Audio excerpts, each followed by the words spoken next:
Now, the Bram Weinstein Show on Washington's new home for sports, ESPN 630. Hey, babies. Hey, babies. Hey, babies. Hi, everyone. Hi, everyone. Hi, everyone.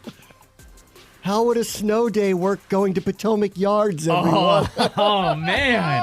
Wow. Did not have that coming in the first minute. Aren't you glad you could take the Metro to Capital One Arena today to watch the Wizards tip off against the Pistons right now, everybody? I will say this, actually, because I Metro to work every day, and I Metro today. I saw Wizards fans on the Metro. I was like, wow, you guys exist. You're going today. If they're not careful, they're going to pass Charlotte in the standings. Do you want to guess? Charlotte only has 8 wins. We have 7 now after they boat raced the Hawks somehow the other day. You want to guess the jersey the little kid was wearing on the train? Okay, is it ex-player? Yeah.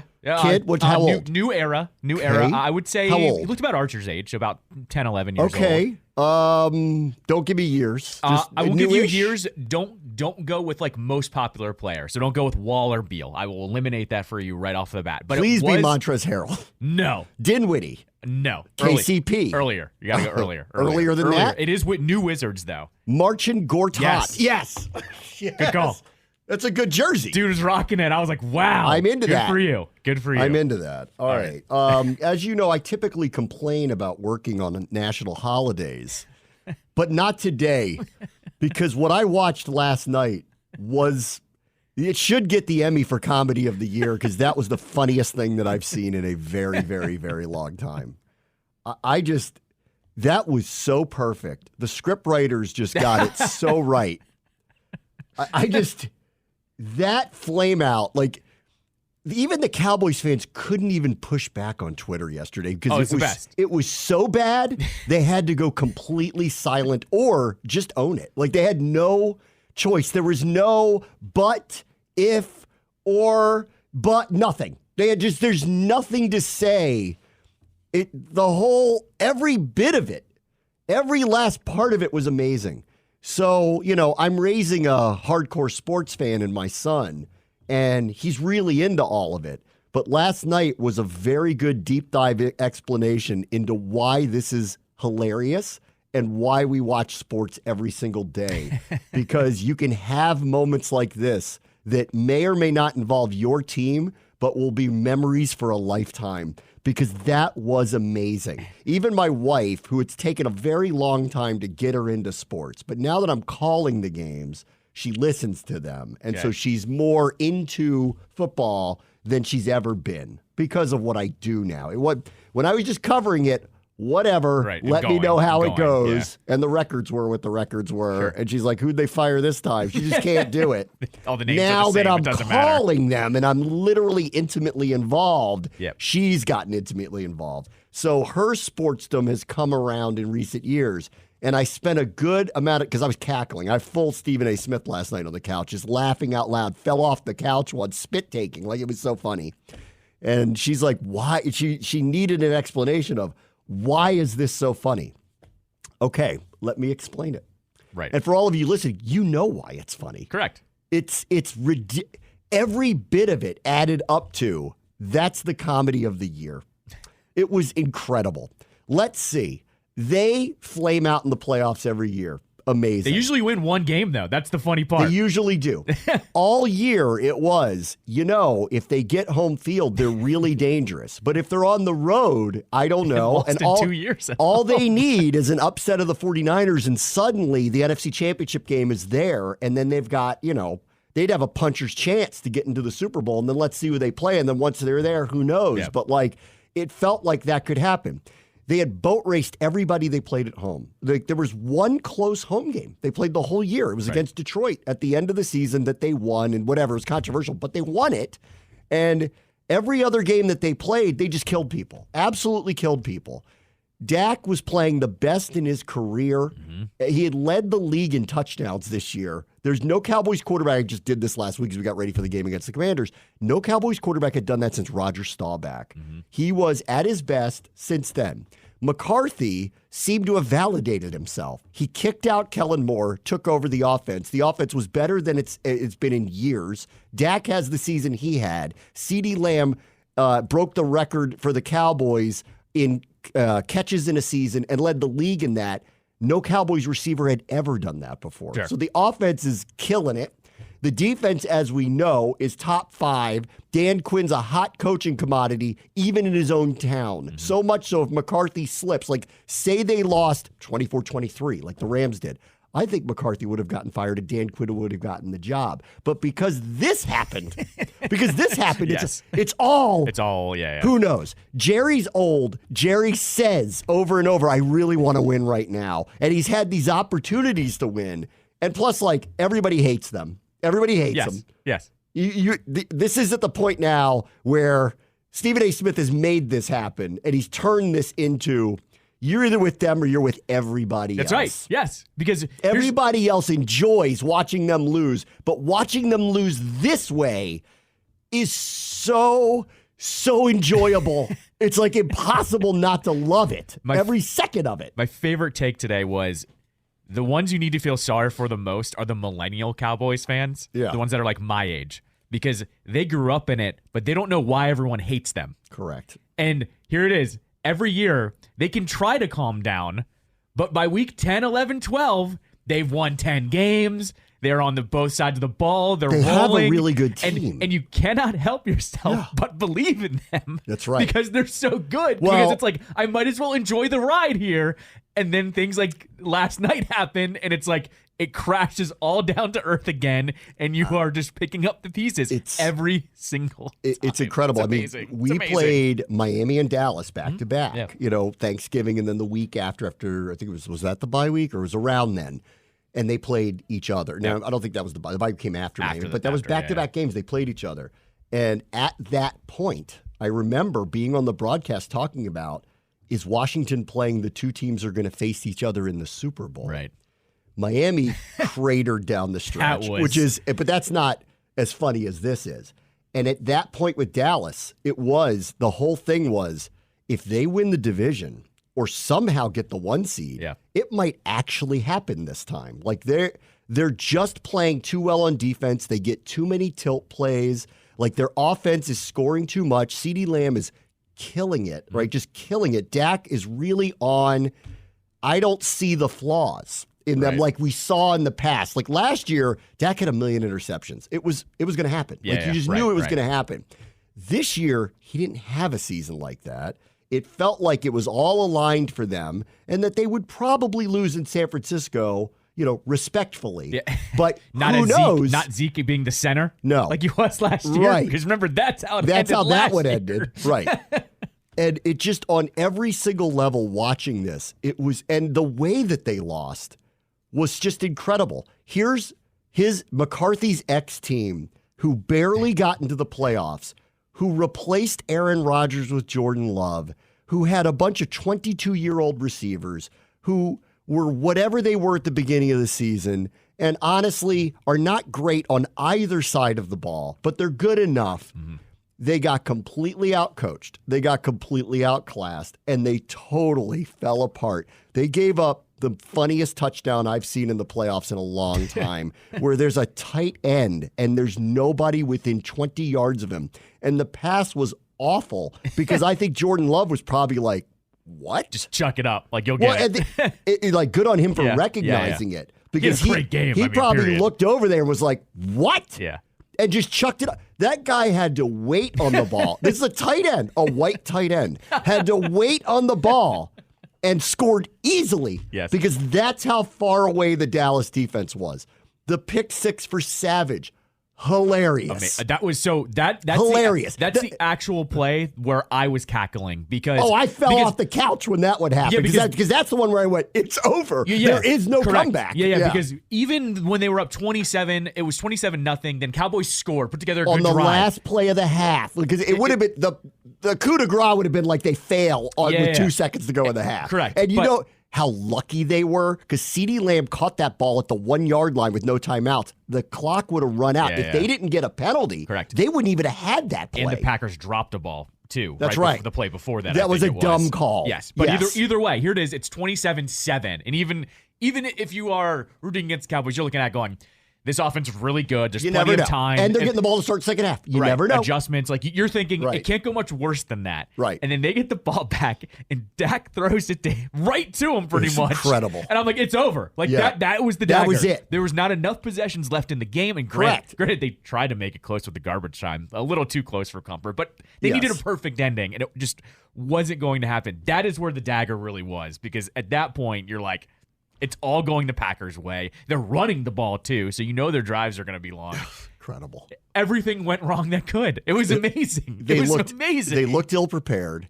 They looked like they had never scouted the Packers offense before. I mean, the way that they start, the Packers, nobody does this. They won the toss and took the ball. Yeah. And when they did that, I said to Archer, I go, that's a mistake. I'm like, that's hubris. Like, they get that they want to try to take a lead against them. I understand that thinking. But if they don't, and they go 3 and out and Dallas scores fast, I said to him, I go, this is going to unravel fast. Yeah. I'm like, because Dallas, when they get a lead, is devastating. 7.5 minutes later, they walked down the field and scored on them.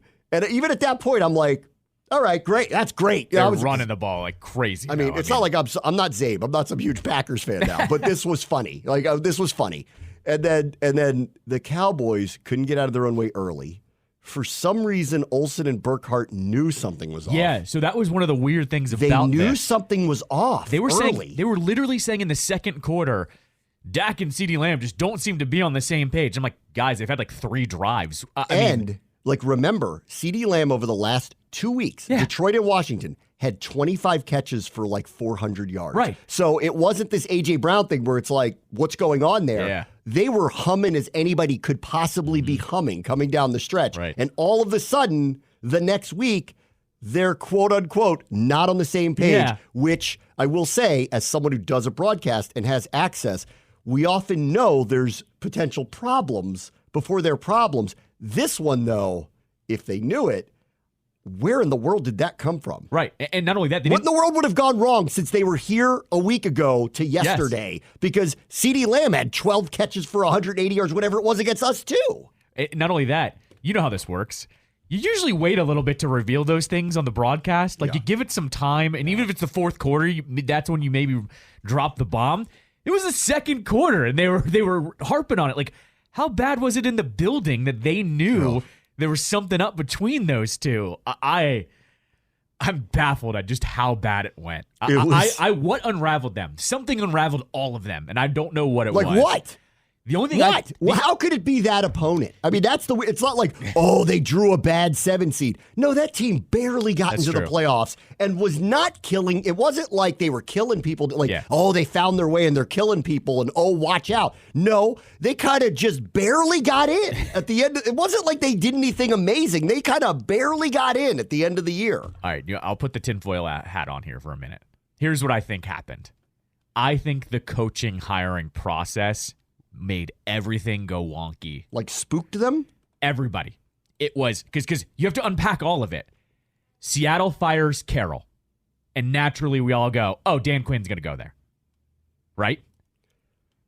So Okay, that's right. part one. That's part one. Yes, Quinn's layers, leaving. There's layers to all of this. Oh, I believe Quinn's leaving unless they elevate him to be the head coach. But I thought that was the case going into it. So all of a sudden, the locker room is going, that guy's the real leader. We like McCarthy, but we go as far as this guy takes us. Okay, that's part one. That Quinn is probably leaving, and the players probably know it.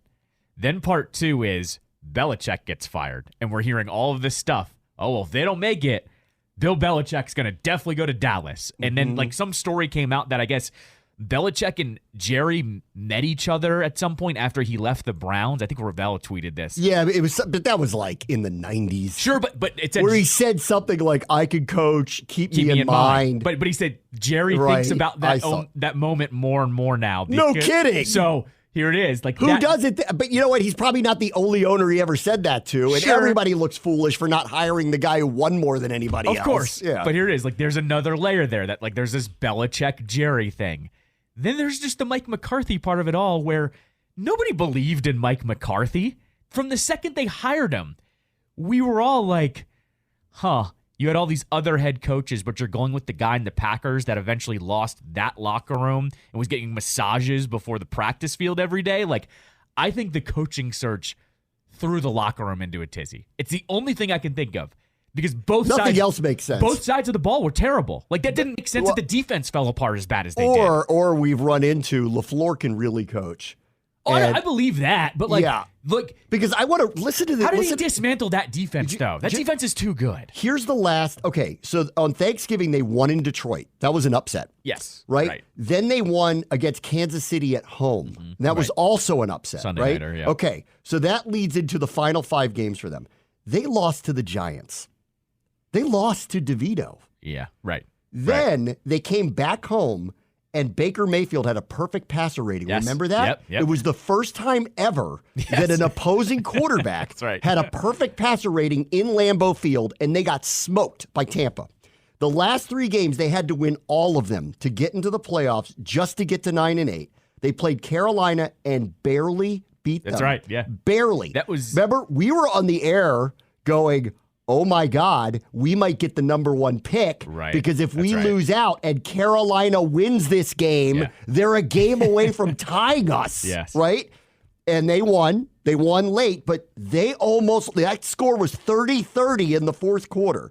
Then they beat Minnesota on the road, but Minnesota was playing whatever quarterback at that point, right? It was over, and they were out. And then the last game, they won at home against Chicago. Chicago's out, right? Yep. And the only storyline for them was, will Fields have a big game to prove he should be the quarterback? But they were done, right? So they didn't beat anybody of note down the stretch. The 2 games prior to that, they were beat by DeVito, and they were beat by Tampa at home and crushed by them. Mm-hmm. There's no sign that this was coming yesterday. None, zero. Correct. Yeah. They could have easily lost to Carolina, and if they did, they wouldn't be in this game yesterday. They would not have qualified for the playoffs. We'd have the number 1 overall pick. We might have. We'd be right there for the number 1 overall pick had they lost that game, and it was right there for it to happen. So that's another layer to this that's amazing. It's not like they just got red hot at the end of the year, and it's one of those you don't want to play them situations because they just got hot at the end of the year. No. They were fine at the end of the year. They were up and down at the end of the year. They just kind of got in. You're the team scoring 40 points a game at home. Mm-hmm. Right. With the largest margin of victory. Hadn't lost there in 2 years. Yeah. This is on you guys. Well, that's what I'm saying. This is not the opponent. They looked like world beaters, but they hadn't played like it. Right. It's not like they were like killing people coming into this thing. They weren't. That's what I'm getting at here, too. Like, I don't understand how they dismantled that defense. Neither do I. That defense should be able to show up and beat them. I mean, well, you can run on them. Okay. You know, the problem this is the issue with them. If you get behind, which is probably why they took the ball first, and they know this, if you get behind against them and you have to throw the ball more than you run it, you're in trouble because their pass rush is unbelievable. But if you get ahead and you can run the ball against them, you can run on them. They are lighter. They're lighter. When they put Micah up on the line or Lawrence, you want to run right at them because they're lighter. It's when you get into passing situations that you're in huge trouble with them. You know, and if you get down, this is where it just takes one tilt play against them. Micah makes a play. Bland makes a play. When Diggs was out there, he makes a play. Lawrence makes a play. Like, any number of these guys can make this one play that flips the game upside down, and it takes that one play to make it to go from 14-10 to 21-10, and then it's over. Yeah, right. Then it spirals on you. You're tilting both ways, essentially. It never happened yesterday. They took the ball, they walked down the field and scored, and they lost their you-know-what. Yes, and correct. They totally fell up. They were shook. I don't know how. I don't know why, and they were shook, and which leads to this. There is no chance Mike McCarthy does not get fired. Zero. Yeah, it's McCarthy. It's Dak. I don't know. Dak's contract's a problem. Okay, well, it's Jerry, though. He'll try to figure it out. I understand, but whether you want it or not, you might be stuck with him. Like, he's got a cap hit that's like 50-something million next year. And I would say this that I would say to anybody like who's looking at changing the quarterback. And who are you getting that's better than him? Sure. And if you're going to at me on Trey Lance, I can't wait. That's I can't wait, guys. Let's do that and find out. I'm sure San Fran just let him go. For F like around the and fifth find round. out Yeah. on that one. Let's find out. They're playing Brock Purdy, guys. Yeah, Let's find out if you're so right about that you should just turn it over to him. And by the way, you're going to take a massive dead cap hit by doing that, and there will be a line out the door to take him next year as their quarterback. You're running into the same problem, though, with Dak as what we're going to talk about a little bit about Tua is those two quarterbacks seem to be the guys that have good to great regular seasons, but when it comes down to crunch time, every single time they have come up short. Yes. They have not been amazing in these playoff losses to go, oh, that was a good effort. Give them another crack at it next year. After every single playoff loss for these guys, is that the guy or not? And even Cowboys fans yesterday, I think, had lost it on him. That it was like, I hear you, but like this is a coaching problem, in my opinion. Sure. Like No, they were ill prepared, they were out coached, they were beaten on both sides of the ball, and there seemed to be zero response to it. Right. And there's no resolve. Like how do you lose to a 9-8 team that's crawling into the playoffs that badly at home? Right. No, I mean, I agree. It was more than just his fault, but I think it didn't help that he wasn't that good yesterday either. It's McCarthy's ex-team. That's amazing. It's Jordan Love, okay? So it's a you-know-what to Aaron Rodgers, too. Correct. That's amazing. After this whole year of hearing him on and on and on, blathering on and on and on. And I saw somebody write this last week, and I laughed about it. But someone wrote from Green Bay, they're like, if he goes down there and wins this game, will that be more impressive than anything Favre or Rodgers have done, in the last 5 to 10 years of each of their respective careers? He put up a perfect passer rating against them, lit them up. They go win. Does that matter if they go and lose to San Francisco? Maybe not, probably not. But, it is the biggest marquee win that either one of them have had. No, I was going to say, and the Cowboys were a juggernaut for all intents and purposes. It wasn't like they were the massive underdog in this game. Rodgers played as a favorite in all these games. They had one seeds over and over, didn't get to the Super Bowl. They had some messy losses, too. I mean, I will give them credit. But, they lost a game at home 13-10 as a one seed. Right. That was the snow game, I think. Yes, against the Niners. Against Niners. But on this one, too, did you see the stat of the day yesterday about the career or the franchise wins in the playoffs? Did you see this? No. The Packers have 3 playoff wins at Jerry World. That's more than the Cowboys have. Yes. It's just, everything about this is amazing. That's absurd. LaFleur replaced McCarthy. He goes down there and beats him with McCarthy with had beaten the Cowboys, team. too, by the way, in Jerry World. So he had a win with the Packers at Jerry World. Love looks amazing, right? So Rodgers, how validated are they today that they went with him? This is a bunch of 22-year-old receivers that lit up the best defense in the league, or the most, I don't know, what's the best way to put it? If not metrically the best defense, the most devastating defense in the I'd say league. pound for pound. They have... they're the ones that flip games. Yeah, if you line their players up toe-to-toe with every other offense, you're going, they have better players than the other offense. You may not, they may not rank up in yards against, which is what total defense is, but in terms of flipping games, there's nobody like them in the league. And they took on an inexperienced team and got whooped. Absolutely whooped. And then their offense was a nothing burger. CeeDee Lamb was a no-show somehow. Yep, right. Dak was making mistakes, looked like last year. And McCarthy looked lost. And there were a bunch of people that were writing because every second down play they ran the ball in the first half. Yep. And there were all these all these analytic people tweeting immediately what are you doing, dum-dum? Stop doing the same thing over and over to set up these 3rd and 3s when you have this explosive offense. And, oh, by the way, those guys shouldn't be able to cover you. Yep, right. Stay away from Jair. Sure. Yeah. Okay. Which they didn't, by the way. Who's covering your tight ends on that team? Right. Nobody's covering your tight ends. Why can't you run the ball on them? What's your problem? I think they have to fire McCarthy. And I think they have to hire Harbaugh or Belichick. That's the move here. Jerry's old, wants to win, does have a really good team. He needs to bring in someone who's won it before and can take him over the top. He thought he had that with McCarthy. He's never been committed to him. And how in the world, there's no chance on earth that if they ran it back, that the team would feel confident that McCarthy would lead them to the promised land. So the only answer for them, whether he deserves it or not, is you have to fire him. This is too glorious of an exit. It's not fine. The house is burning. It's not fine. That's correct, yes. The only chance they have, because the majority of this team's going to be back, why wouldn't it be, is you have to bring in a new voice. You have no choice. So who's that new voice going to be? It's not going to be Bobby Slowick. It's going to be Belichick or Harbaugh or Vrabel, but it's going to be someone who's been around the block, and probably Harbaugh or Belichick because they've won big. Have you heard? I think Harbaugh, I thought he was going to the Chargers. All of a sudden now, I wouldn't be shocked if Dallas called him and said, we want to talk to you. Because he's won so big in so many places. How do you not? Or, I think Belichick is an obvious choice here to come in for the next 2 to 5 years and try to get them over the hump and get Jerry a Super Bowl before it's too late.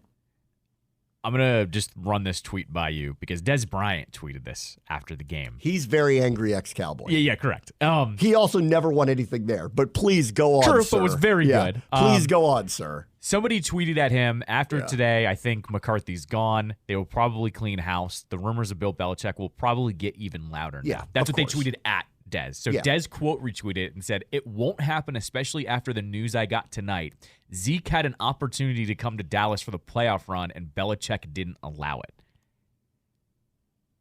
Well, because they were going to cut him at the end of the year? Cut him, and then he could have signed with the Cowboys, and then he would have been there for the playoff run. So Jerry, how would that have changed anything? Well, that's what I was going to say. Is Jerry going to be that mad about a third-string running back being why would Belichick, quote-unquote stuck on the Patriots? And why would Belichick help the Cowboys? Right, exactly. That's not in his nature. That's in anybody's nature to do that. So I don't understand that one of how much, but that's what Des is saying. That basically saying he didn't let Zeke go at the end of the year. Run it back, boys. Because I can tell you what the storylines are going to be in the summer, and it's not going to be pretty. Right. Correct. And the press conferences that he has in the summer are going to be hilarious. And if they start 1-2, he'll get fired. Right. And then you'll be elevating not Dan Quinn because he coaches the Seahawks now. Right. Exactly. Oh, this is so good. It's so good. Well, everything about it is amazing. McCarthy's ex-team, they got destroyed. Embarrassed. Yes. They lost at home after the whole year where they boat raced everybody at home. Dak was amazing. He was then terrible. Their defense was like every game they'd flip it. This one, they couldn't stop anything. Correct. There was no adjustments. Honestly, I think the Packers just got tired at the end of the game. Otherwise, that score would not have looked that way. Right, yes. They let it get to that point. Well, the other thing here, too, is it also ruins Jerry's secession plan, too, because the fans are going to freak out, too, if he elevates Quinn. And they're like, look at what happened on the last game. It's the best. No one's going to be satisfied. Nobody's satisfied. Nobody's satisfied. I saw RG3 say they should hire Dion. Okay. It, yeah. Stop it. Please do that. Yeah, go ahead and do that. Yeah, please. Please do that. I would love that. We would all love that. When he cuts Dak and doesn't realize he has to eat $58 million. Us in entertainment land, beautiful. Right. Do it. Also from competitive land, yes. Please do it. When Shador is the quarterback of the Cowboys in 2 years, I would love that. Let's do that, please. It was the best. It's the best. It was the best. It was the best. It's the best game I've watched in a long time. It was so enjoyable, every second of it, every bit of it. And it part was of me, incredible. It was a skit. It was Key and Peele. It was amazing. The best part, and I'll say it again, is that even the Cowboys fans that try to, because I think there's a lot of correlation with DC sports fans before we won championships here and Cowboys fans, and that you sometimes don't let yourself allow yourself to take in the regular season in a meaningful way. I think we went through it with the Capitals a lot, right? Like they were winning President's trophies, and we're like, until you get past the Penguins, guys. We had a little bit of this, right? Yes, and like you find yourself saying, I can't enjoy this until they do that, right? Yeah. But this year, the Cowboys were just so good. I know. How did you not enjoy what they were doing? They win the division when everyone picked the Eagles. I was the only one. I said the Cowboys. Sure. I turned by December, I was on board with once the Eagles start going the wrong way. I went, oh boy! Right. Like if they end up with the 1 seed somehow, they might actually go to the Super But it's Bowl. just I'm now. I'm like, oh boy, this is their year. But even at least to get to the NFC Championship, it'll depend where the game is. Correct. But even those fans had to be like, all right, this has got to be it. Like, we're going to do it this time. It's the game of the year. It needs to get SP game of the year. It's so good. It was also really funny, too. Carlin and Joe before us were like, we keep doing this every year. Every year they're a favorite, and we keep picking them, and they choke, and we just can't stop doing it either. It's incredible. And plus, I know Aaron Rodgers is on hiatus. I actually want him back tomorrow on McAfee because I wanted you to ask him, what'd you think of that? Right. Exactly. And just hear what he says because he's so sensitive and thin-skinned. Because he has said nice things about Jordan Love the whole time. Exactly. I don't know if he will this time. He will. Because people are going to be like, see, we did the right thing getting rid of that guy. You have to remember. Enjoy New York, crazy. You got to remember though, he's not only supported Love, he also has kept using "we" with Packers. Like when they beat he's sensitive. He's so sensitive because people are like, they did the right thing getting rid of him now. I guess, but he also knows that he forced his way out too. It wasn't the Packers. Did. So and it's been going on for 3 years with him. Right. The interesting fella goes into the darkness, takes the ayahuasca, eats the clay, comes out, has interesting thoughts about a lot of things, and needs to go to New York to play for the Jets. Have fun, pal. I will say this, though. We're going to replace you with the guy we drafted to replace you. And, oh, by the way, he had a perfect passer rating in a playoff game as a 7 seed. I'm not buying it as much. Enjoy that, pal. I'm not buying it as much. Let me guess. You weren't on the internet this weekend, were you, Aaron? See, I'm not buying it, though, because he's also been nice with the Packers since he's got traded. Like, when they beat the Bears, he was like, I'm glad to see we're continuing the tradition. Like, he used "we" while he was on the Jets. This is a good test, though, because he's so thin-skinned and he's so sensitive. I'm sure he has seen a lot of Packers fans going, phew, glad we got rid of that guy for this one. I'll agree with you, but I also think this makes it easier for everyone. Packers fans are now not going to be as salty because they do have their quarterback back now. Everybody's happy, guys. Everybody wins. Everybody wins. I think everyone's going to be fine. Aaron. Aaron. Oh, he's so salty. Maybe he wants to be the head coach of the Cowboys next. God. All right, let me take a quick break. Very much show ESPN at 6:30 Sports Capital.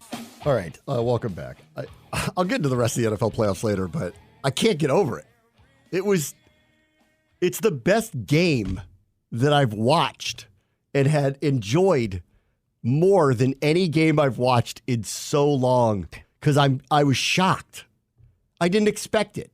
Like, had they played the 49ers and got in the NFC Championship and got destroyed like that, it would have been funny, but it would have been predictable because they'd already been destroyed by them. Yeah, right. And the 49ers have done this to a few people this year. Like, they embarrassed the Eagles too. Right. So it wouldn't have totally taken me off guard. This one's unbelievable. Like I said, it was how it unfolded, too. It wasn't a last-second loss. It wasn't a close game that went back and forth. It was done. It was done in the second quarter. You know, it's just so, I wonder, are people going to, they've had more bandwagoners than anybody ever. And they've earned it. I don't cite that as something that's wrong with them. They've built an incredible brand. They're America's team. Yes. They've lived up to it. They built an incredible brand in the 60s, 70s, and 80s into the early 90s, where they were in Super Bowl after Super Bowl. They were in the 4 o'clock window every week when that mattered more than it does now. Right. They were on everybody's TV every single week. They were not just a glamour team. They were tough, and they won a lot. They had a ton of Hall of Famers. Look how it spread to the booth. It's Aikman, it's Johnson, it's Romo. I mean, I'm probably missing one or two. Witten tried. Yeah, right. Witten tried. He got a freaking Monday Night Football deal without calling a game. Michael Irvin's been on a set forever. Yep. Emmitt Smith, they tried. He just wasn't good on TV. Right, exactly. Witten and Emmitt turned out not to be good on TV. Irvin's very good on TV. I know people complain about Romo. He's very good on TV. And Aikman's been doing it forever. Correct. So it playing for the permeates, Cowboys. too. Yeah. Yes, playing for the Cowboys and Jimmy being Johnson. a great Jimmy Johnson's been right. Playing for the Cowboys and being a great affords you kind of a level of gravitas in the NFL that most people do not have. Yeah. And it's earned, totally earned. They've done an incredible job being this brand. But when you flash up there, they haven't been in an NFC title game since 90 whatever. And they post good records, and they do win the division relatively often, and they get into the playoffs, but then they flame out so spectacularly. They're now literally they're like the embodiment of posers. Yes. They're just... They fit their fan base now. Yeah. They're bandwagoning being a good team. Yes. They're not even, but they're not really a good team. They're not really a good team. They're frauds. They're frauds. And that's the best part of it. Because, I think we all kind of knew that. And I think it's why Stephen A's done this bit for so long, partially because he knows they're a polarizing team and he's taken a polarizing topic and he makes fun of them. And there's only one of 32. So he knows they're going to lose at some point, and that's why he gets to make fun of them. But it's even better when they're good and favorites at home. Right. And this one is the all-time. You're frauds. Correct. Correct. How do you lose like that at home? Told you. Yeah, and it's also obviously that team's in the playoffs. They're not bad, and in the NFL, nobody's bad. But like that's a full-on embarrassment. You're a fraud, right? And as this never helps either, it's because their fan base takes on that polarizing view. We all know obnoxious Cowboys fans. Yes. We don't generalize every fan base because there are good ones in every fan base. But for the most part, they're obnoxious, and it's we them boys by week 4 because they've beaten and they're 3 everywhere bad teams. because they've been popular for a long time. Correct. It doesn't mean you're from Texas. Especially it has here. nothing to do with Especially here. There are Yeah. people that are Cowboys fans that have never set foot in Texas. And Correct. It's the most mind-numbing thing ever. Yeah, it's like, why are you a fan of that? Why are you wearing your Cowboys Cowboys hat with your Capitals jersey? Stop it. Right. Like, you're either all in or you're not. Yes. Like, stop it. So that's the other part about this that makes it funny is because we've all dealt with the fan base in different ways. They're just obnoxious. Yeah. Most I mean, of like, them. Like I said, most of them. There's a million Duke fans. Yeah. There's a million Yankees fans. There's a million Lakers fans. Yeah. There's a million Cowboys fans. And sometimes they're all the same. Yes. Yes, they Bryce are. Harper. Bryce Harper. Yes, there are some that are like that. But the other 3 over the past 30 years have lived up to we aren't just a great big brand. Right. We put our money where our mouth is by winning. Yes. Duke's won a lot. Yep. The Lakers have won a lot, like with whether it was Kobe in 2 separate occasions or LeBron recently. I don't know if people don't want to seem to count this one, but they did win. Right. They did win that one. Yankees haven't, actually. The Yankees have it since the Jeter, Williams, Mo, Pettit, all that stuff era.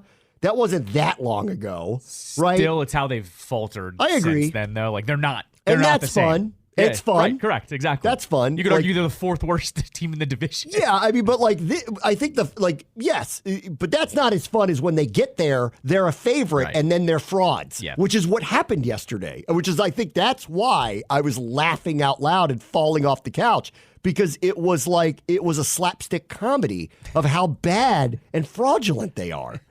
And it was just so amazing because, Twitter's going wild. Oh, it's the best, yeah. It's and the best. I saw no pushback because what are you going to say this time? Not only are you flaming out of the playoffs again, you're doing it in such spectacular fashion and such embarrassing fashion. What are you going to say? With massive players. It's not like it's not like you snuck in and you're the underdog. No, you were the NFL's hottest team for a stretch there. You took the division from the Eagles. The better team in Texas right now is the Texans. It's amazing. Oh, that was funny, too. It's amazing. Did you see the Texans tweeted something after that, too? Hold on, I got to find it for you. But it was like something along the lines of, like, we represent all of Texas now or something like that. I mean, it was incredible because it was like they jumped right on it. It's just so good. It's so good. And anyone who's going to at me with, the Commanders, this Commanders, that. No, you guys are frauds. Like, what are you going to say about it? Yeah. What did you do this year? Because you won the division. Congratulations. No one's done it in back-to-back years since 2004, so it won't be you again next year. You're not even going to do that next year because no one's done it.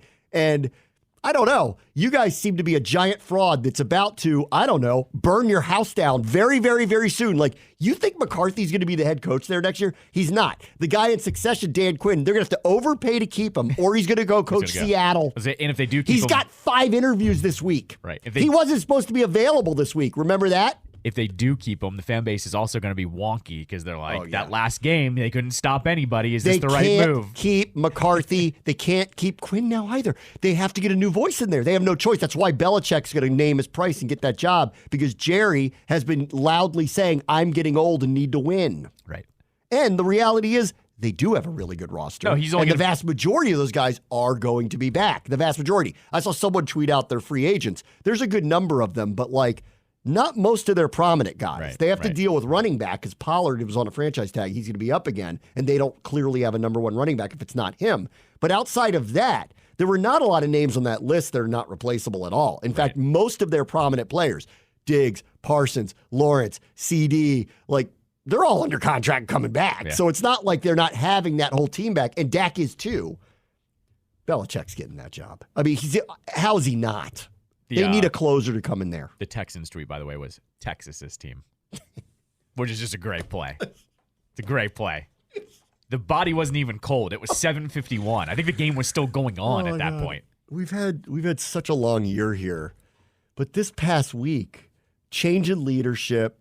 They get their guy. Yep. the reaction around the league is this guy really knows what he's doing and has been ready for this for a long time. And actually getting him out of that job was actually going to be hard to do because he's from there, loves being there. And oh, by the way, they might win the Super Bowl again. And he's taking on this job in the middle of this now. And then we all think there's some ringers waiting to take the coaching job. We're just waiting out the cycle to get around to talking to them. The ownership group keeps making move after move here. I know the season we had, but we turn that page fast, and it feels like things are on the up and up. How fast will it be up and up? Who knows? Then to turn around and to watch football again and see them be as fraudulent as they were was just incredible. And it can only be backed up if Tampa Bay wins tonight 48-7. I'll just be like, this is the greatest week that we have had in so long. Because, like, that's possible. The way the Eagles are playing, they could get roasted tonight. So that was the funniest part, too. We all have friends that are fans of all the teams, but the Eagles fans that were getting a little loud last night, all I could think of was, wait till Baker Mayfield I was like, I would throws keep my for mouth 350 and 5 touchdowns, and without A.J. Brown, the Eagles get shut out. Right. Watch. Yeah. I would have, like, if I'm an Eagles fan, I'm staying away from that. I wouldn't have said a word yesterday because you guys are the actual frauds. Like, that everyone can see is happening. The good news for Dallas is tomorrow people are going to be talking about Sirianni's job, whether Kelsey's retiring, if they need to move on from Hurts, if they're trading A.J. Brown. Yeah, exactly. Oh. It's all like after the seasons they had double-digit wins, they're going to both be in shambles in a 24-hour period, and we're sitting here looking pretty, getting the guys we want with the positive vibes after winning 4 games.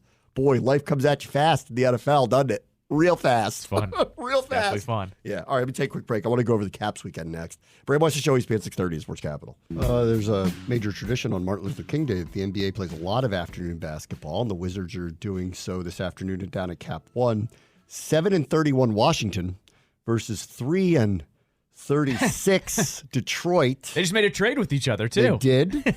No more Gallinari and Muscala. They were traded for, what was it, Marvin Bagley. And someone else, I forget. Someone else, a couple second-round picks. So we're moving parts around. Stacking the seconds, though. Stacking those second-round picks. Tie game with the Pistons, if you're curious. 35 all, 8+ minutes to go in the first half down at Cap 1. Got it. Keep you updated. Yes. Are they wearing boundary stones today, or are they wearing normals? I don't know what they're wearing today, actually. Looks like they're wearing the navy blue district is what they're wearing today. All right, let's talk about the Caps weekend for a minute. Sure. So they played the Rangers twice, afternoon games home at home. First one Saturday was here, and the second one was up there. Yep. You, on Friday, were, and I felt the same way off the Kraken game. It's just kind of the way things are just going right now. Was not too optimistic about what the weekend would be. And I was like, if we get a split out of this, it would be great. Right. They did get that. But I think more than that. I watched most of both games. They came back in the first one, scored 2 in a flash in the third period, and won at home on Saturday. Kuznetsov had a vintage Kuznetsov play that led to a goal where he just whizzed past, like passed it to himself in the corner, whizzed past somebody, circled the net, tossed it, would have gone in on its own if it wasn't touched by somebody else. Right. It was amazing, right? And then a minute later, they scored again. It was like old school Caps do this with their old, Hall of Fame-y type offensive players, and they won. So then they turned around, and I'm like, great, we got a win out of this whole thing. I thought they were going to lose 5-1 yesterday because that's just, the Rangers are better than them. This team is old, and I just didn't see it coming. They got down 2-0 early, and I went, well, this isn't going to go very well. And I hung in there. Right. They scored a goal, made it 2-1. Then the refs jobbed them, and I mean hard, in the second period. They called some ticky-tack penalty on Martin Fehervary on a dump that, like, they called interference on, like, and the guy was away from the play, was never going to make a play on the puck. And by the letter of the law, maybe this is a penalty, but in a 2-1 game, it was an utterly ridiculous call, which put the Rangers on the power play. Then they got a 5-on-3 on a fine call that could have been allowed to go, but it was fine. So the Capitals spent the latter half of the second period where the momentum had really turned in a 2-1 game, fighting off penalties just to get to the third. And then they hung in there and unfortunately didn't get the equalizer. So while they split this weekend, this was, in my opinion, the most competitive and best weekend they've played in weeks. and I felt very good. Now, can it last? I don't know. But I felt very good coming out of it. It is worth noting the Rangers are going a little sideways, too. They're 4-5-1 in their last 10. And so they have also cratered a little bit here under Peter Laviolette over the last 10. And I'm just saying, I'm pointing that out. So they took Wasn't advantage. like we were playing well. No, of course. But I think we know we get this Caps team. We know they can score 1 to 2 goals, and then sometimes the goaltending shows up. And so yesterday, though, to your point, they killed the penalty off, and all the momentum was on their side. All of it was on the Caps side, not the Rangers side. Yes. When they killed the penalty, and then Lindgren makes this glove save. That might be the best save of the year that they've gotten, by the way. He kept him in the game with an incredible save on a rebound. And so you think they should have scored one more goal in the third. They couldn't. The other thing over both of these games were TJ Oshie scored once in each of them. He scored the only goal they had yesterday. He hasn't been that good even when he was healthy this year. Does Oshie end up being this offensive force? I don't think so. So for however long it lasts, sure. He can't stay healthy. Correct. I mean, but when he's out there, he's an animal. Right. And somehow on a back-to-back, he looked good. So good for him. Like I'll take that. But this goes back to the storyline that I've been talking about for 3 months now since the season started. Is what are they going to get out of their goaltending? Well, Spencer Carberry finally put the line in the sand. Charlie Lindgren, who plays well against the Rangers, got both starts over the weekend. It was the first time in his NHL career that has ever happened. Now, granted, he's a backup normally, but we're running into a thing here, and it's what I've been alluding to, like I said, for the last 2 or 3 months. When Darcy Kemper is in net, for some reason, they don't play as well, and Kemper doesn't give them the big save to give them the momentum they need to win a game. We saw it over the weekend. When Lindgren is in net and he makes the big save, the team clamps down and plays way harder in front of them. And they have a weird thing that they need to deal with now because Lindgren was the guy who started all the games in December when they had their best stretch of the season. So you play him. Sure. I get it. You do have to play him. And? You're paying Kemper all this money now. Oh, and? Well, I'm just saying, it's a weird dynamic. You know how this works? People forget during the Stanley Cup run that Braden Holtby was benched in the middle of the year. Yeah, of course. But here's the other... And then he came back. Right. Here's the other factor, though. He ended up being great in the playoffs. Here's what we're going to have to deal with. And this is my next phase of this story, is what we're going to have to deal with. Kemper has all these years and all this money left on his deal, right? Like 3, right? Right. 3, something like They signed him to like a 5-year deal. Lindgren has this year and 1 year left next year. Okay. And you have teams that are hurting for goaltending. Edmonton, who's a cup favorite, they've turned it around here. You go look at... well, you trade Kemper then because he's got all the money. Well, also I'm looking at Toronto, too. Toronto just can't find a goaltender for some reason. There are going to be people backing up huge trade hauls to get Charlie Lindgren. I'm telling you that. Yeah, but right I would now. trade Kemper to get out of the salary. If he's not your if he's not your future, though, you get the cap room back by getting rid of that salary. People ain't taking him without you taking some of the salary, though. That's the problem. I don't know. If these people are dying for reliable goaltending, they'll get one there. But what are you going to get the for reliable one? Is what I'm telling you. Okay, but do you think he's your future in net? Who? Lindgren. Lindgren's a stopgap. He's not going to be the answer. Okay, they also have. What do we get? What would you get for him? I think you're getting at least a first round pick and a player out of it. If you're trading him with a year left on his deal, you are tossing this year if you do that, though. Correct. Because the players are playing really hard for him. We're going to see what their standings look like, but I'm just saying we're about to run into a weird situation here where there are multiple teams that need a goaltender to go on their Stanley Cup run, and if Lindgren doesn't fall back to earth here, he's your biggest trade chip, and then you have to ask yourself, do we try to do it next year's deadline with him, or do we hope that this is with the hot a year hand? left, you don't have to do it. You don't have to. You can buy yourself some time here. You don't have to, but he's a backup goaltender. He's been a backup his whole entire career. Right. So do you want to parlay that into whatever the return could be because you're going, he might turn into a backup again next year, and then we didn't trade him for anything. We're getting in a weird, like I said, we're getting in a weird situation here. I would like to see what an offer for Kemper would be, too. I agree, because then you could extend Lindgren another year or two. You got 3 years left with him. Sure. And if you don't feel confident that he's your clear number one goaltender for the next couple of seasons, getting out of that salary is a really big deal. Right. And then you can circle the wagons and figure out what's next at goaltender. Do you go after a free agent again? Do you bring somebody up, or is this guy going to turn into a reliable number one? And if that's going to be the case, he's cheap for another year. Correct. And that gives you a little flexibility, which you need because this team is old and has these salaries that aren't quite all expiring yet. That's right. You need some flexibility. I'm with you. So that's their fault that they don't have flexibility, but whatever. Correct. I mean, this could be a somewhat out.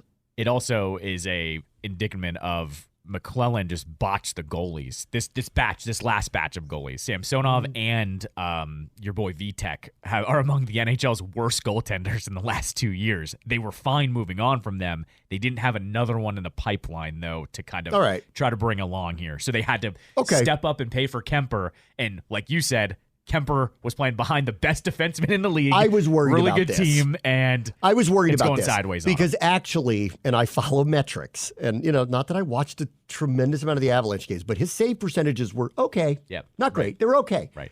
He's playing on the best team. Right. He had a lot of leads. Like, it's just different. Like, he's not Martin Brodeur. Correct. Yes, exactly. And so when you put somebody like that, it's not that he's not good. He was way better than what we had. Like, that's not even close. But to sit there and pretend he was going to be a top-tier goaltender, the metrics actually said he wasn't. Right. The metrics actually said he's a solid goaltender on a really, really good team. And he played with a lot of leads. Right. Boy, that's different when you're playing with a lot of leads. Correct. All right, one other quick thing. Yeah. You know me. I'm not a hot taker. Yeah. So I'm not going to make a huge deal out of it. I'm not going to make a huge deal out of this. Here we go. This was the most competitive weekend they've had. Sure. Right, in weeks? Yep. Alex Ovechkin didn't play in either game. That's right. Yes, correct. Take that for what it is. They scored 1 goal yesterday. They scored 3 goals the other night. I also think the refs screwed him out of a good period of time in the second period for sure. That's fine. They were still down by 1. And Carberry was saying it afterwards that the refs that was not a well officiated game in my opinion. They still only scored 1 goal. Okay, I hear you. Maybe he also isn't scoring either. Yeah, of course. So it's not like he has 25 goals. Maybe some he rest doesn't. helps him. Maybe. But he's still banged up. I'm not hot taking anything. I'm just telling you. That's fine. The last couple of days, they played above my expectation. He wasn't out there. I would correlate that with Charlie Lindgren, not Alex Ovechkin. Oh, Charlie Lindgren is not going to be the suck. That's what I'm telling you. That's what I've been trying to say for months. Every time Lindgren is out there, they play harder. Period. Okay. And like we had this discussion last year with the Commanders. For some reason, the team played differently when Heineke was the starter and Carson Wentz was the starter. It's the same thing. Same. Maybe Lindgren just go buy some Nikes every time he gets a win. Lindgren's a weird dude. Or do chains on planes. Lindgren's a weird dude. He would never do any of that. He's more Kirk than anyone else. Let's talk about the other playoff games next. Bram Washington Show, ESPN 630, Sports Capital. There's a lot of MLK Day basketball going on right now. We already have a final. 76ers beat the Rockets 124-115. Wizards are at the half. 63-62 Pistons lead there. Knicks and Magic are tied at 46 late second quarter. Halftime in Dallas, 59 apiece between the Pelicans and the Mavericks. Wow, all tie games. And this one going up. What scores? The Hawks, who just lost to the Wizards the other day, 127-99, lead the Spurs 40-16 with 9 minutes to go in the first half. That's a college score. 40-16. Pop, what are you doing over there? 7-31 San Antonio with a unicorn on their team. Mm-hmm. They're not good. They're not good. What's up? A bunch of NHL scores going on, too. Yeah? What do you got? Penguins 3-0 over the Kraken. Did you hear about that one? That was supposed to be at 6 o'clock, but because that city's in lockstep with one another, said we're not playing at the same time as the Steelers. We're moving up to 1 o'clock. Good. Because it's in Pittsburgh, so it wouldn't have mattered. Like, it doesn't go up against the Steelers in the same city. Why would you do it? They move. And Ducks over the Panthers 5-0 in overtime. Sabres, they did the same thing, by the way. Buffalo moved theirs up to noon today. Good. Because same thing within the city. Why do that? They were up 3-up over the Sharks. Blue Jackets win 4-3 over the Canucks. And then the Bruins 3-0 over the Devils. And then Kings Hurricanes going down in Carolina right now. A bunch of other 6 o'clock puck drops as well. Let's see. Caps are off tonight because they played back-to-back days against the Rangers. Are they home next, or are they? They get the Ducks tomorrow. At Cap One. All right. Let's go through the rest of the NFL playoffs outside of the Cowboys debacle, which was just amazing. Spent plenty of time on already. I still can't get over it. It just made my week. All right. By the way, speaking of that, just to transition, and I know we'll get to it in a sec, did you happen to hear in postgame what I think it was Aiden Hutchinson said? No. He was like, we were really hoping to go play Dallas again. Oh, good for them. I thought that was good. They have a home game. Yes, they're going to play at home again. And he said, we were really looking forward to the rematch. And I was like, okay, I like that vinegar. Even though you have nothing to do with them now. You wanted them. I like that a lot, actually. I do not buy them getting to the Super Bowl, by the way, Detroit. I'll get to that in a moment. Oh, yeah. I don't. I appreciate I owe you lunch how over hard that they game, play. so. Yeah. By a point. Sorry. Let's see. Let's start with the first game of the weekend, which was the first blowout of the weekend. I picked the Texans to win. I like the Texans. So did I. I did not. Or no, I picked the Browns. Sorry, I picked the Browns. I didn't see this. I mean, I assumed I didn't see this. Browns were the best defense in the league. Yeah, I didn't see this one coming because Flacco was the quarterback. And because they'd been on quarterback, their injuries started mounting up. Clearly, too. I think like the Cleveland people aren't the Dallas people today. This was also on the road. Yeah. Like I think the Cleveland people, plus they don't have a history of winning 12 games and losing. Right. I don't think they should feel the same way the Dallas people do. Yeah. However, I'm sure they were shocked, like on Saturday and into today, that it went down like this. I think if they were being realistic. The idea of them, this to me was a coin flip. I didn't see this score coming. But I think if they were being realistic about their year, they were not a good road team this year. Right. Houston was very good when Stroud was operational for them. Houston was very good at home this year. And Cleveland on quarterback 4, you knew you were in a fairy tale with Flacco.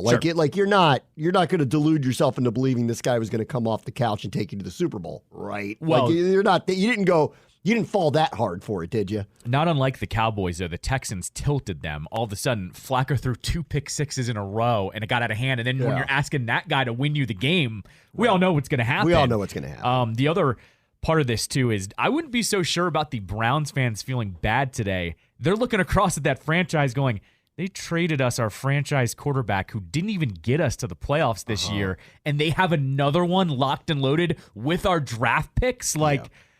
You don't feel good about that. I know your chances were slim with Flacco, but the franchise that just kind of fleeced you for their franchise quarterback has another one ready to go. I mean, that's got to feel pretty bad. Yeah, I mean, we had Tommy Cutlets. Joey Crabcakes wasn't going to pull this off. He just wasn't. No, there was no. It was never. There was never in my mind this picture of him winning the Super Bowl. No, but I appreciated what had happened. I think that both of those coaches should be up for Coach of the Year. In fact, I think that would be, in my opinion, well, I mean, everyone keeps dismissing what Harbaugh did this year.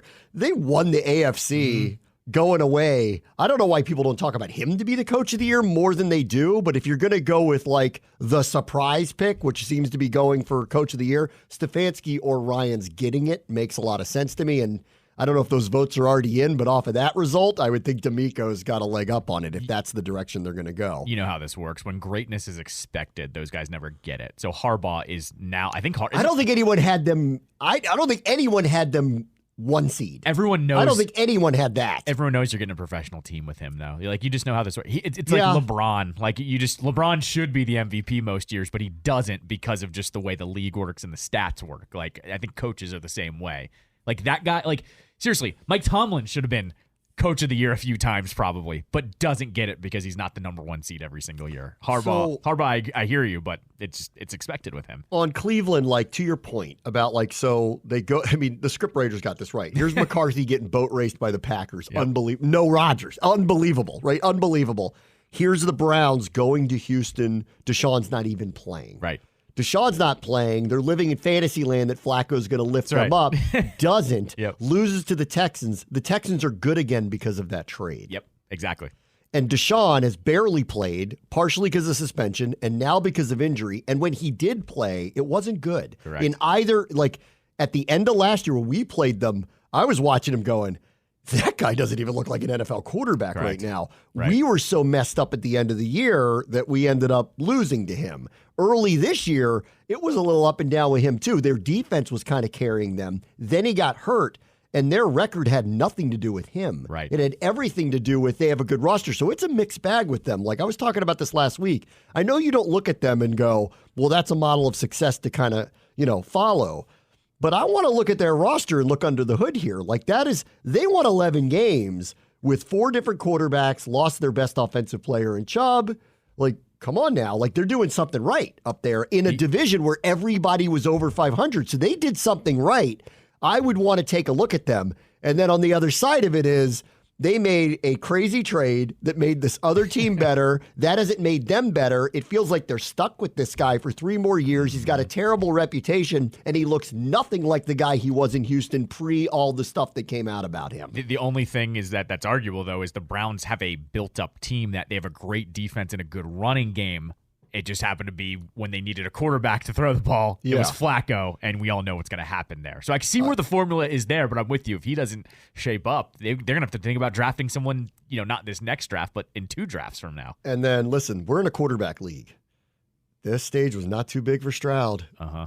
Oh, man. Legit. Just legit. Oh, yeah. He made a few throws where I went, oh, that's world class. Yep. Mm-hmm. And you got to do it on this stage. I said this last year. And his wide receivers, though. Like, his wide receivers aren't named wide receivers if you haven't been paying attention, though. That college football playoff semifinal, I went, you could do all the metrics you want. Go watch this guy play on the biggest stage against what might as well be an NFL team. They didn't lose because of him. Yeah, right. I'm like, that guy made a lot of money. You know what? Like, the Browns' defense is Georgia's defense. Mm-hmm. He lit them up. Yeah, absolutely. He just lit them up. 100%. If that's what you're going to do against best defenses in the league, well, wait till you get a team around you. Correct. And I don't think they have a good enough team to make the run.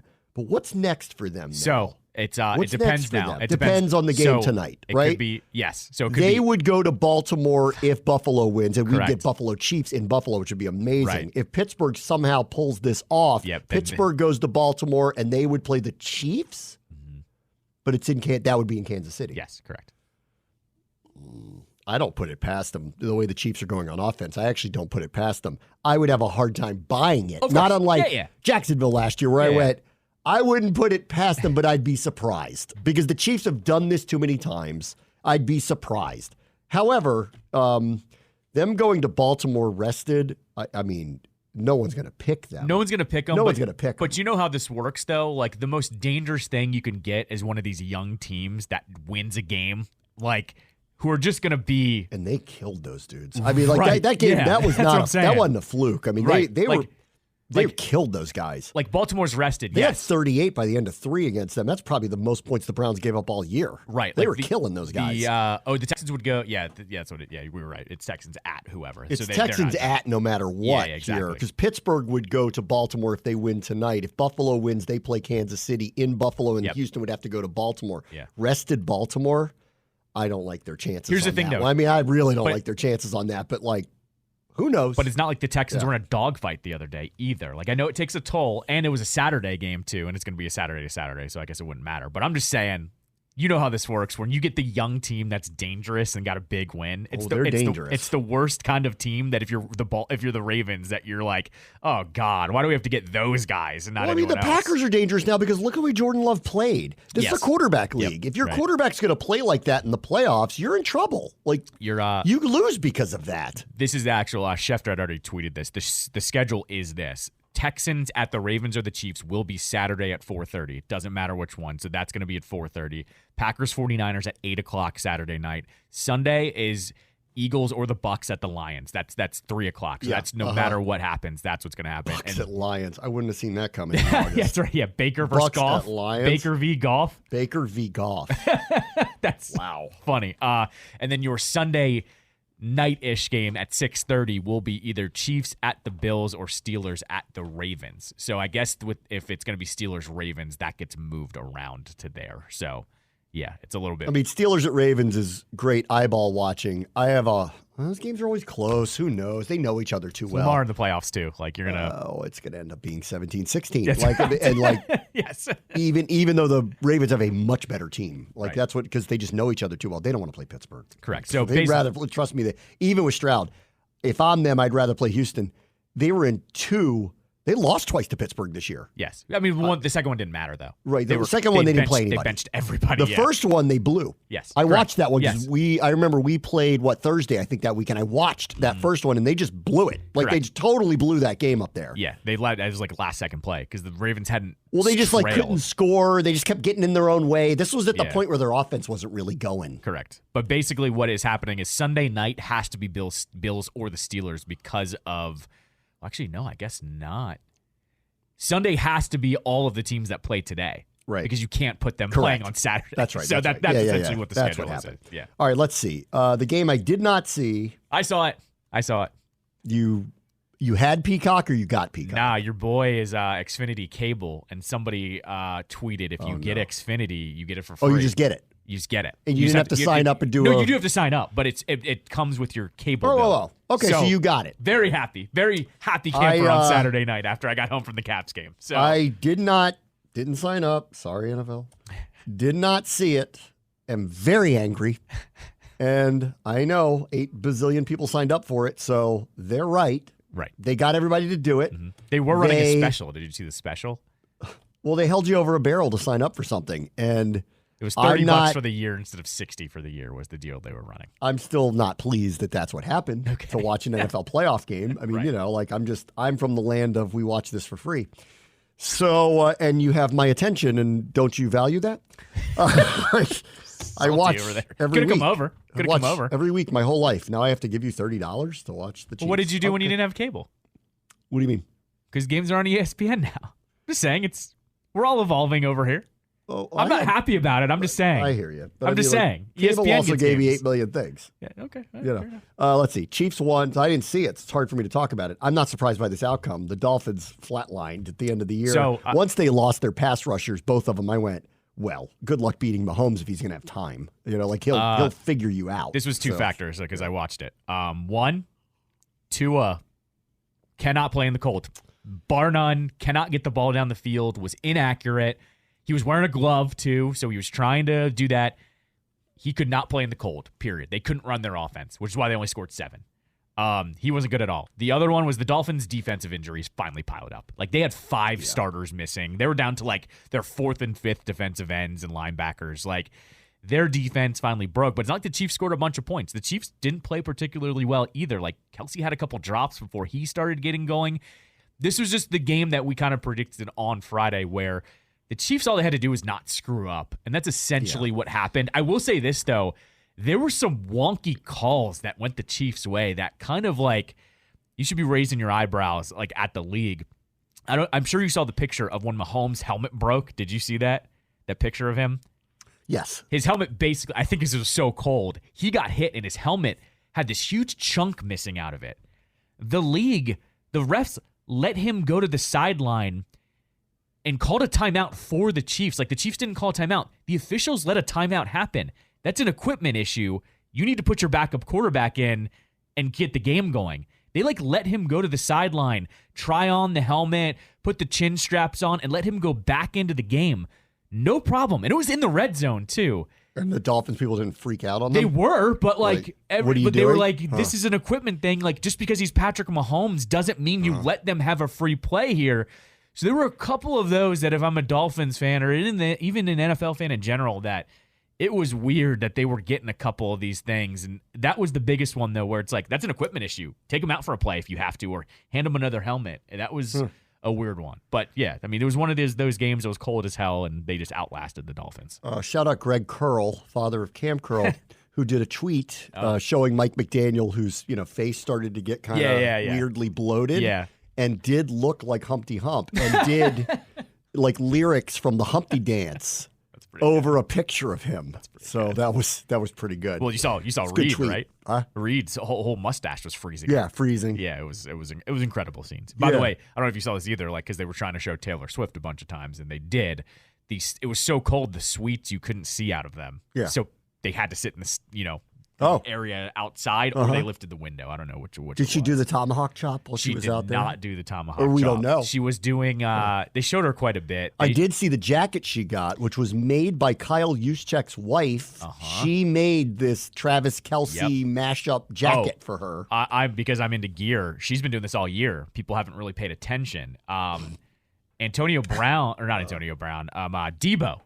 Debo wore a Brock Purdy MVP vest that she made like weeks earlier in the season. So she made that. She made the Taylor Swift one. She made Britney's jacket too, which of course she did, because she didn't get much play there. Then they have a secret handshake. Oh God, I love it. The other one was do you know Taylor Lautner, the Lions fan? He's an actor. Yeah.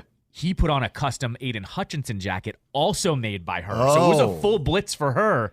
Is the NFL going to step in on her is the question. Well, everybody is kind of saying, one, by the way, Kyle Juszczyk was like tweeting at everybody, which I loved. He was like, that's my wife's work. That's my wife's work. It was really cool. I was happy to see that. But everybody's going, all the women's gear sucks. So anytime you want to start working with her, let's go ahead and do that. So it was full media blitz for her. She made all this gear for pretty much every playoff game, it seemed. Very quickly on Taylor Swift, and then I'll just let it go and almost go with no comment here. Let's see. Fox News called her a psyop this week, which is so stupid. I can't even just. I mean, I think they know they're being funny and weird by saying it. I would hope so. And then Tony Dungy somehow weighed in on that people are less interested in the NFL because of the attention on her, of which I'm sitting there going, actually, it's the literal opposite of it. And then one, go look at the ratings. Mm-hmm. Two, go look at how many people did sign up for Peacock for one game. Yep. Okay, one game. Mm-hmm. Go look at the ratings and explain to me how you came to any literal conclusion that is happening at all. That's right. Exactly. That was a terrible take by Tony. It was full old man take. Full old man take. Old man and right wing. Yeah. Like there's some kind of weird, I assumed this would happen. There's some kind of weird now right-wing thing on her, mainly because she says go out and vote. That's all she said though, too. Go out and vote. She didn't say vote for somebody. She just said go out and vote. I think she sat out. I think everyone knows what what she meant. She sat out so much of it though that even her own fans were like, are you ever going to kind of try to rally us at some point? And she finally did. So. Get out and vote. Yeah. Right. Okay.